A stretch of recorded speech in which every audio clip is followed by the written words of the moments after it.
Well, now to the potentially dangerous sinkholes threatening suburban homes. As you're about to see, properties are literally disappearing while families face an uncertain future. It's grown 3 times the size in the last couple of weeks. Who wouldn't be concerned or feel sorry for the family? We were horrified. Shattered our life.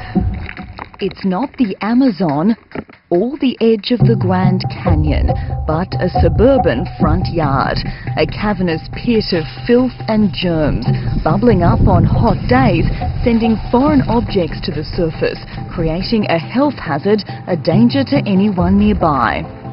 I've got this big hole in my front yard and it just keeps on getting bigger.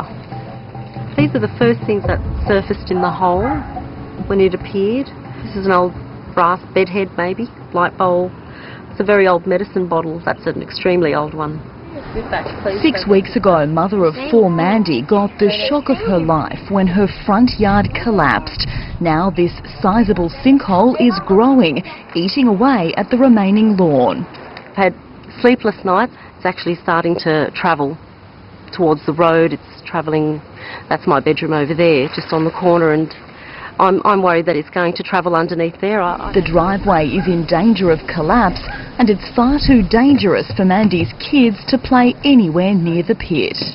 I can no longer build or extend my home. So what's happened? The cause of this chaos goes back over a century.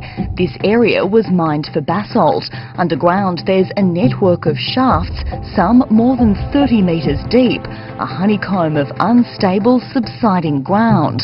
But as the years slipped by, this disaster waiting to happen was forgotten by everybody. When I purchased this house, I purchased it at top dollar. I did all the right things. We did all the checks. Nothing came up. She did get an inkling of something not long after she bought the house in the late 90s. The front yard gave way just a bit. Council backfilled it, and for 10 years all appeared okay until this.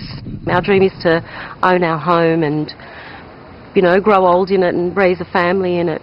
Mandy was straight onto her council to try to sort out who is responsible. Well, I'm not entirely sure. I think ultimately the landowner is responsible in terms of filling in the hole, but the council's offered assistance in this matter because we understand the anxiety it's causing for the family. Robert Ferrolo, the local mayor and local MP, has offered to help.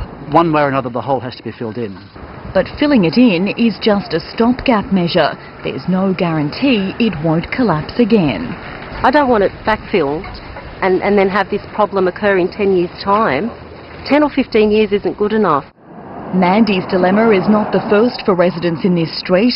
Her neighbour Sue Todd had deja vu when she saw the hole. From here, this corner, right down to about here.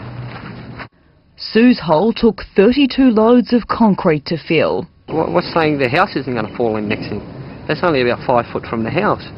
You know, they could be asleep and next thing the front of the house has disappeared. Jose Sevilla lives across the road. Do you worry that a hole might appear in your front yard? Yeah, well, I mean, it's only across the road. It's only 20 foot away from my place, so if it's happening there, it could happen anywhere. Council claims it didn't know the area had been used for mining when it was zoned residential. But it makes you wonder how many other Australian homes have been built on sinking land.